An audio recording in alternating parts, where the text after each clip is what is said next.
only allegation against Joe is a comment made in a conversation attended by only two people, himself and the superintendent.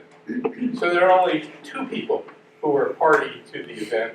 It's not going to take Sherlock Holmes to get to the bottom of that story, unless what's actually going on, and I've been around school boards as long as the next guy, is a fishing expedition to see if there's some kind of chum that can be brought to the surface. But that's not a real investigation.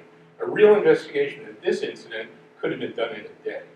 Second, I've read the resolution that's before the board, and to the extent that the second paragraph, or the second sentence, I think it's the second sentence anyway, prohibits Joe from communicating with any board member, we might just as well repeal the First Amendment. He's absolutely entitled to communicate with any board member he wants, as long as he is not involved in the business of the school district. It's not going to take Sherlock Holmes comments. I mean, this investigation became much more substantial upon the filing of a complaint by Mr. Muniz about a week and a half or so after the initial allegations came to our attention. It is a very complex investigation. It's something that involves the need to speak to a number of people.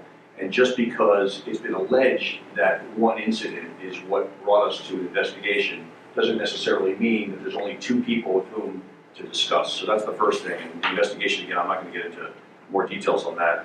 Obviously, Mr. Elstein and I's letters speak for themselves. We disagree on the position of whether or not, the board has the ability to tell its employee not to reach out to board members. We're not saying they can't reach out to board members on matters involving governance. I think we are saying that as an employee, he is being asked not to address a matter involving his employment directly with the board, and not to mention he's a represented entity.